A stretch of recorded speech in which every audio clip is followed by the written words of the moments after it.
추석 연휴를 하루 앞둔 지난 22일 전주시 인우동 모래내 시장은 추석장을 보러 나온 사람들로 크게 붐볐습니다. 때마침 내림비로 시장은 더욱 혼잡스러운 가운데 한쪽에선 트럭에 계란을 싣고 나온 농민들이 눈에 띄었습니다.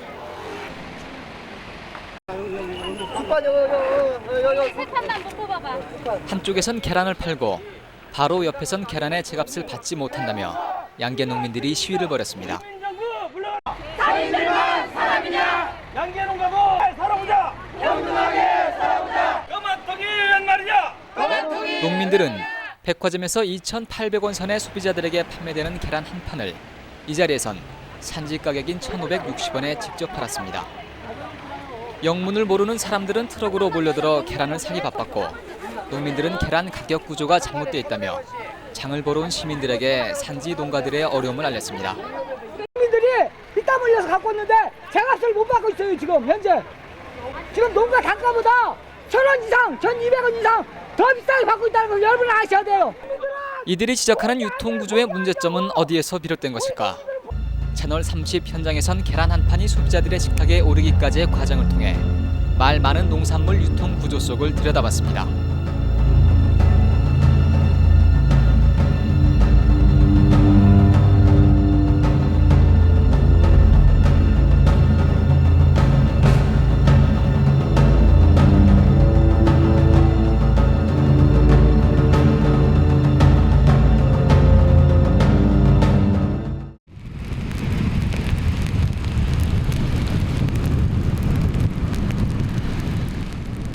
김제시 용지면에서 양계를 하는 농민 10여 명은 이날 계란을 실은 트럭에 편말을 꽂은 채 전주 시내로 들어오며 항의 시위를 벌였습니다.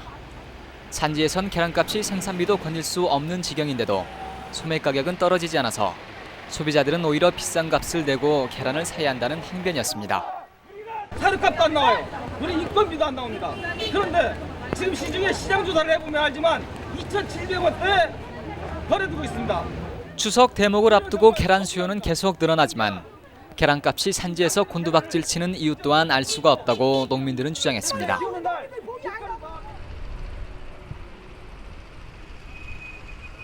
김제시 용지면과 백구면 일대는 반평야지대로 논농사보다는 밭농사나 축산업이 적합한 지역입니다. 이 때문에 용지면에서는 100여 세대가 넘는 농가들이 양계를 하고 있습니다. 창문을 열면 언제나 개분 냄새가 바람에 날려오고 사시사철 닭울음 소리가 그치질 않는 곳이기도 합니다.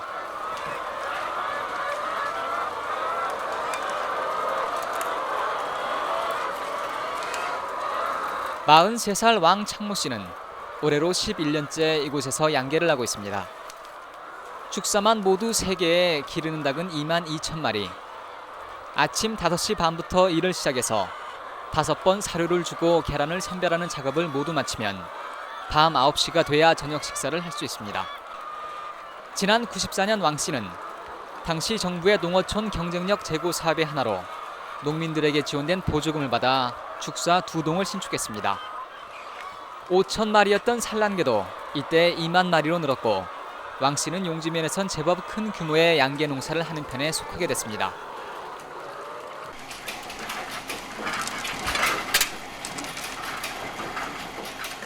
닭은 1년 365일 가운데 평균 340일을 매일 알을 낳을 수 있기 때문에 하루면 왕 씨의 축사에서만 17,000여 개의 계란이 쏟아져 나옵니다.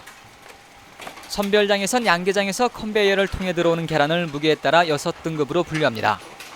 70g 이상이면 왕란으로 흔히 소비자들이 가정에서 먹는 계란이 여기에 속하고 60g 이상이면 특란, 42g 이하는 경란으로 분류됩니다. 다 다르죠.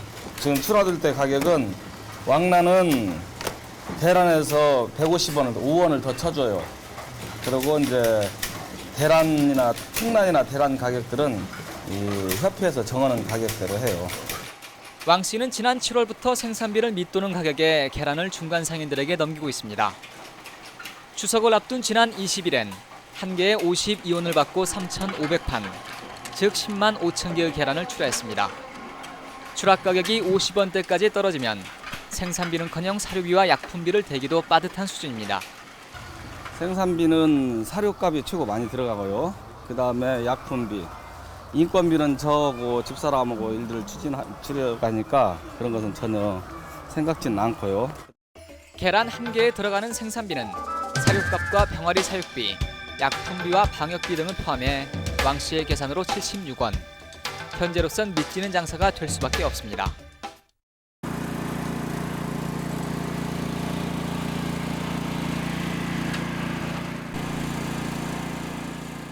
김제시 용지면에서 벼농사를 짓고 있는 이 경남 씨도 한때 양계를 냈습니다. 이 씨는 지난 90년 과수원 일부를 갈아엎고 8년 동안 재래식 축사에 5,600마리의 산란개를 키웠습니다. 하지만 지난 97년 경제 위기로 사료값이 폭등하면서 이경남 씨는 지난해 양계를 포기했습니다. 이 씨가 양계를 그만둔 데는 물론 계란 시세도 한 원인으로 작용했습니다. 물가 중에 제일 안 올라온 것이 계란이 아닐까 하는 생각도 하거든요. 이게 인건비는 올라가고 사료값이니 사료값이니 그 약품 때니 인건비 이런 거는 올라가고 다 난장값이니 뭐니 다 올라가는데 계란 시세는 그대로 있어 이게. 양계를 그만두면서 텅 비게 된 축사는 현재 농기계 보관 창고로 사용되고 사료 저장 탱크는 처리할 수가 없어서 그대로 방치돼 있습니다. 아마 했을 거예요. 계란이 제가 생각했던 대로 처음에 들었던 대로 그런 쪽으로만 좋은 쪽으로만 흘러갔더라면은 아마 계속 했을 거예요. 근데 제가 생각했던 들은 것하고는 괴리가 많이 생겨서 양계 농가들의 주장대로라면 현재의 가격 결정 구조하에서는 농민들이 받는 산지 출하 가격은 상당 기간 생산비를 밑돌 수밖에 없습니다. 농가에서 나온 계란은 독특한 가격 형성 과정을 통해 산지 출하 가격이 결정됩니다. 이른바 난가 조정위원회라는 곳에서 가격이 결정되고 이 가격대로 산지에서 계란이 중간상인에게 출하됩니다. 배추나 과일 등 다른 농축산물과는 달리 경매를 거치지 않고 최종 소비자의 손에 들어간다는 차이점도 있습니다. 양계협회는 도내에 있는 460여 양계 농가 가운데 200여 농가를 회원으로 확보하고 있는 양계 농가들의 이익단체입니다. 이 안에 있는 난가 조정위원회에선 양계 농민 등 11명이 참석해서 계란 수급에 큰 변동이 있을 때마다 계란의 생산량과 유통량을 종합해서 가격을 발표합니다. 그리고 이 가격은 도내에 있는 양계 농가들이 중간상인에게 계란을 출하할 때 똑같이 적용되는 고시 가격이 됩니다. 난가 조정위원회에서 결정한 7월부터 최근 2달 동안 계란 한 개의 산지 출하 가격 동향입니다. 7월 14일 58원에서 시작해 하락과 상승을 거듭하다 8월 20일 80원을 정점으로 계란값은 다시 내리막길로 접어듭니다. 추석 연휴를 앞두고 계란값은 52원까지 떨어졌습니다. 양계 농가가 추정하는 계란 한 개의 생산 원가는 75원. 12차례의 가격 조정위원회에서는 2차례만 생산 원가를 상회하는 가격 결정을 내린 것입니다. 취재팀은 양계 농가들의 이익단체에서 정하는 산지 출하 가격이 이처럼 생산비를 밑도는 이유를 물어봤습니다. 평란원이라면 80원을 받아야 생산비가 돼요. 못되게 왜 조정을 하냐 하고 추궁한 데가 있어요. 이건 결국 생산 과잉입니다. 양계도 안 하는 사람한테 자금을 줘서 대단히 크게 해놔서 생산이 과잉이 되어서 그럽니다. 이건 정부 책임. 계란이 지난해보다 24%가 과잉 생산돼 공급 물량이 넘치면서 내년 6월까지는 농민들이 생산비를 건질 가능성은 극히 낮다는 것이 양계협회가 내린 전망입니다. 생산부터 그렇게 해야죠. 생산부터 국민 소비에 맞도록 이렇게 생산을 시키도록 정부에서 해가지고 해야만 그 가격을 정해가지고서 팔도록 이렇게 한디 지금 생산 과잉이 되고 지금 자유 경제다 이렇게 해가지고 해놓으니까 생산 과잉의 절대적인 책임은 소비를 생각지 않고 무조건 생산을 장려한 과거 정부에 있다는 주장입니다. 이와 함께 계란 가격이 생산비를 밑돌 수밖에 없는 데에는 단가 조정위원회의 가격 산출 방식도 큰 원인으로 작용하고 있습니다. 현재의 가격 결정은 계란 한 개의 생산 원가를 뽑아서 그 위에 마진을 붙이는 방식이 아니라 계란의 시중 유통량과 다른 지역의 시세 그리고 농가의 재고량을 토대로 이루어집니다. 생산비를 기준으로 산지 출하 가격을 결정할 수는 없는지 그 배경을 물어봤습니다. 생산비를 기준해가지고 진화 난가비를 할 수가 없습니다. 왜 그러냐면은 생산비가 예를 들어서 한 개에 70원을 먹었다고 합시다. 예? 70원 먹었는데 70원이라는 건 내려서는 안 되지 않겠습니까? 이 생산비니까. 예. 그런데 타도에서 60원 한다고 합시다. 그러면 계란 한 개. 또 우리 생산비가 70원 먹었어요. 70원이 이렇게 못 나갔다고 걔가 저 70원 이상 받도록 가지고 있을 수 없잖아요. 그럼 그거 썩게 그럼. 도내에서 하루에 출하되는 계란은 모두 200만 개. 도내에서 소비할 수 있는 물량은 이 가운데 45%뿐이고 나머지는 서울이나 경기도 등 도외로 빠져나가게 됩니다. 때문에 타지로 계란을 내보내기 위해서는 계란의 시세를 적정 수준에서 유지해야 한다는 것이 양계협회의 설명입니다. 예를 들면 서울 지역의 계란 한 개가 50원일 경우 이 지역에서 소비하고 남아도는 계란을 서울로 보내기 위해선 서울까지의 수송비 등을 포함해 45원 정도에서 도내 지역의 계란값이 결정돼야 한다는 것입니다. 도내에서 생산된 계란 가격을 결정할 때 외부 지역에서 유통되고 있는 계란 가격이 절대적인 영향을 미친다는 결론이기도 합니다. 이 때문에 농민들은 공급 과잉으로 가격 하락이 장기화될 때는 정부라도 나서서 계란을 수매해주기를 바라고 있는 실정입니다. 적극적으로 시장 개입력을 양계 축협이라든가 농민들을 통해서 넓혀나가는 방안을 좀 마련해야 되는데 계란에 있어서는 정부가 시장에 방임하는 그 시장에다 내다 맡기면서 전혀 농민들을 보호하는 장치가 안 돼 있는 측면이 있습니다. 농민단체의 이런 비판은 생산자 단체인 양계협회나 양계축협의 실상과 맞아떨어집니다. 현재 산지의 계란은 중간 상인이나 축협, 직거래 등 세 경로를 통해 출하됩니다. 이 가운데 80%에 가까운 물량은 중간 상인을 통해 유통되고 18%인 37만여 개만 축협을 거치고 있습니다. 축협이 소화할 수 있는 물량이 중간 상인보다 절대적으로 적기 때문에 애초부터 충분한 가격 조절 능력을 기대하기가 힘듭니다. 답답해. 어떤 방법이 없어요. 대안을 제시를 해줄 수 있는 방법이 없어요. 이거 키를 잡고 있는 사람이 정부밖에는 없다는 얘기입니다. 과잉 생산을 막기 위해서는 산란율이 떨어지는 노계를 도태시키고 남아도는 계란을 공업용으로 돌려 소비시키는 방안이 논의되고 있지만 공업용 제품의 수요가 충분치 않고 도태에 들어가는 비용을 영세 농가들이 감당하기는 힘들다는 현실적 한계가 있습니다. 그나마 정부가 1년에 한 번 지원해주는 2억 원의 수매 비축 자금이 있긴 하지만 축협 계란 집화장에서 수거하는 15일 분량에 그치기 때문에 사실상의 수매 기능은 떨어진다고 볼 수밖에 없습니다. 상황이 이렇기 때문에 축협에서는 소나 돼지, 배추처럼 산지 가격이 떨어졌을 때 계란을 정부가 무상으로 수매해주기만을 강력히 요구하고 있는 처지입니다. 소돼지 폭락하면은 난리가 나요. 정부에서. 값 폭락하면은. 지금 계란 닭고기 값 폭락했다고 누구 하나 눈 하나 깜짝하는 사람. 생산비 하니까 계란 수매해서 각 축협에 자금을 얼마 지원을 해서 수매를 시작을 했다. 방송 들어보신 적 있어요? 농림부 발표난 거 있습니까? 양계협회의 경우엔 병아리 부화에서부터 산란까지의 전 과정을 시험 사육할 수 있는 시험장 하나 갖추지 못하고 있어서 생산 원가 파악조차 제대로 할 수 없는 형편입니다. 축협의 계란 집화장도 이미 수용 능력이 포화 상태여서 일부 농가의 산지 출하를 대신하고 있을 뿐입니다. 그 집화장 시설이 그저 하치장에 불과하지 말고 정보 기능이라든가 포장 기능이라든가 가공 기능 또는 여기에서 그 계란을 취급하는 그 소매 기능을 지배할 수 있는 힘이 있어야 됩니다. 그래야 생산 농가를 보장할 수가 있죠. 계란은 중간 상인과 소매 상인을 거쳐 최종 소비자들의 식탁에 오르게 됩니다. 다른 농축산물의 경우처럼 산지 가격과 소비자 가격에 큰 차이가 납니다. 생산자나 소비자 모두 만족하지 않는 가격을 만들어내고 있는 계란의 전 유통 구조를 채널 30 현장에서 취재했습니다.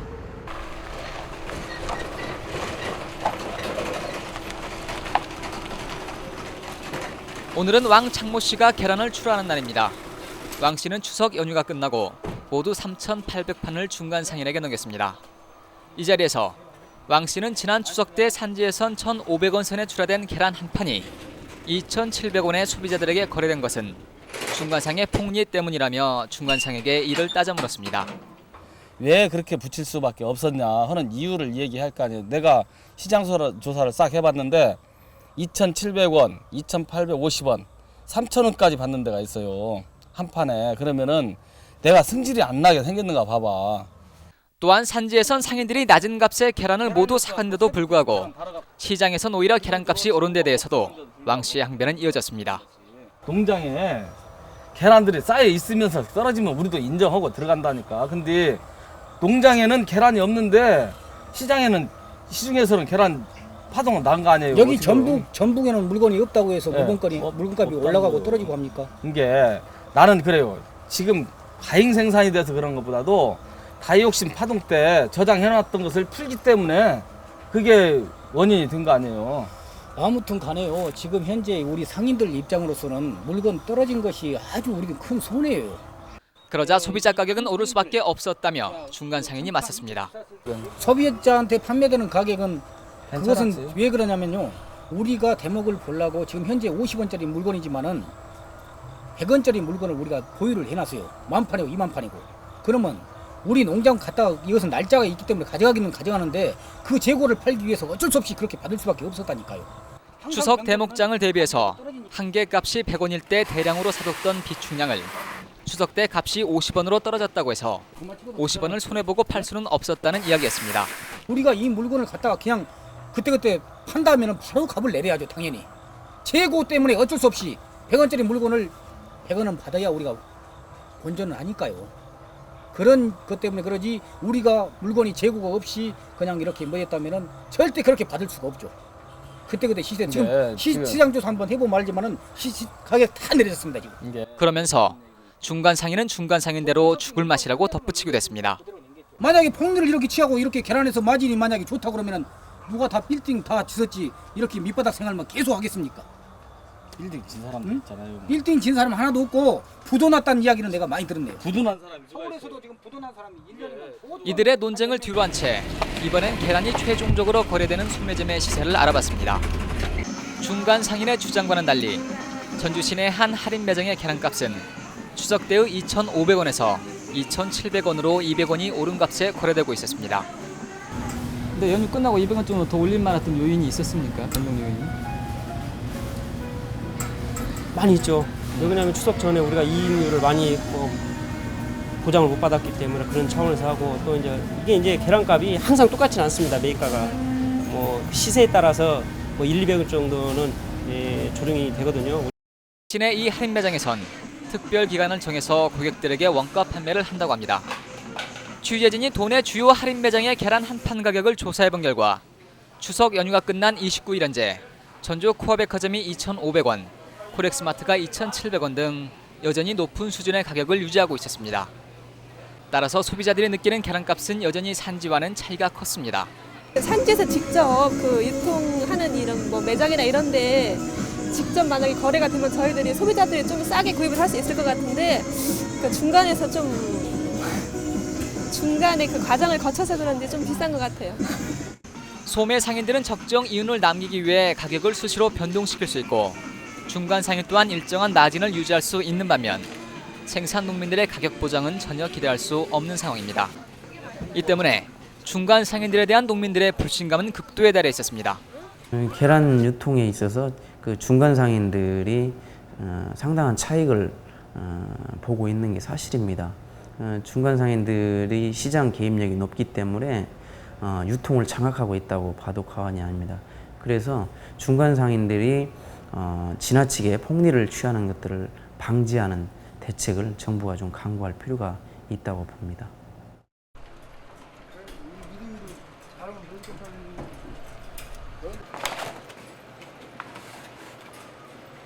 취재팀은 중간 상인을 배제하고 직접 거래를 통해 활로를 개척하고 있는 양계 농가를 찾아가 봤습니다.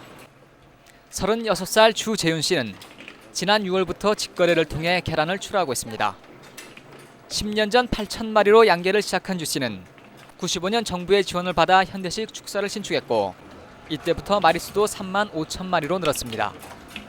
그러나 IMF 경제 위기가 시작됐던 지난 97년 사료값이 폭등하고 불량 사료가 돌면서 산란계 11,000마리가 집단으로 폐사해 주 씨는 큰 손해를 봐야 했습니다. 이 때문에 새로 지은 축사는 그때부터 지금까지 폐사로 방치됐습니다. 시리에 빠졌던 주 씨가 재기를 결심하면서 택한 것은 계란 직거래였습니다. 다시 일어날 수 있는 길이 막막해지고 그러니까 지금까지 이제 이러고 있는 거죠. 그러다가 이제 자포자기 하고 있는 것보다 차라리 있는 거 가지고라도 좀 다시 한번 일어나 보자 해가지고 지금 장사를 시작한 거죠. 금전적으로도 이익이지만 적어도 애써 키운 계란을 생산비도 못 건지면서 중간 상인에게 넘길 때의 답답한 심정은 느끼지 않게 됐다는 위안이 생기게 됐습니다. 참 약도 오르고 억울하더라고요.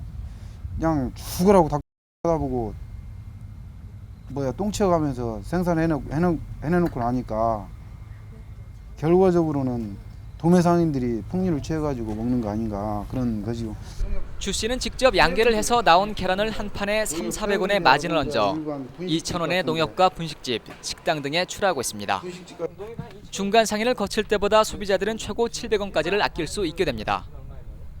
주 씨는 직판을 하면서 이익을 보는 만큼을 소비자들에게 돌려준다는 원칙을 세우고 스스로 마진폭을 정했습니다. 제가 생산비가 2,000원이다. 근데 이 이하로 가격이 떨어졌을 때는 내가 100원이라도 내가 더 붙인다. 왜? 내가 생산비를 건재하니까.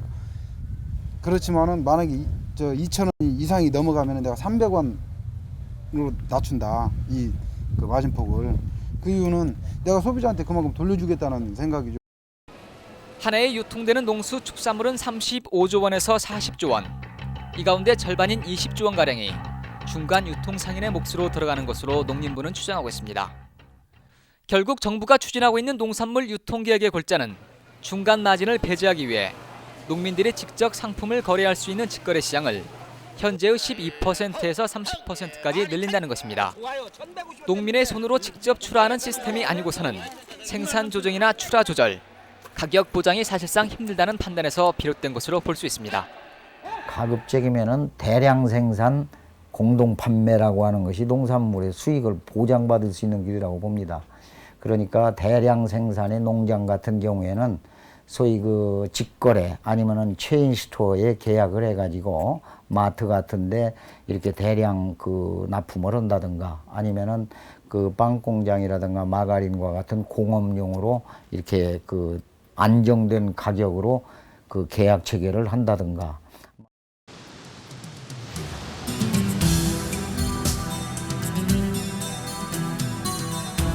생산보다 유통이 더 쉽게 이익을 얻게 되면 노동이 갖는 진정한 땀의 가치는 더 이상 존중받기 힘듭니다. 생산자 조직의 판매 활동을 활성화시킬 수 있는 정부의 지원이 절실한 시점이지만 생산자들의 자구책 마련은 더 이상 미룰 수 없는 생존의 문제입니다. 까르푸와 마크로 등 외국계 자본에 맞서야 하는 국내 유통업체들의 인식 전환과 함께 현명한 소비자들의 선택 또한 빠뜨릴 수 없는 과제가 되고 있습니다. 문제가 가격이 싼 물건은 이상이 있다 그렇게 생각을 하는 거예요. 근데 그 문제가 우리 농가들이 가장 의구심을 갖고 문제화되는 게 그 부분이거든요. 정당한 가격이란 산지 생산자들의 생산 가치가 반영된 가격을 말하는 것일 겁니다. 생산자들에게 계란 한 판의 정당한 가격을 되돌려주는 것은 결국 땀 한 방울의 가치를 되돌려주는 일입니다.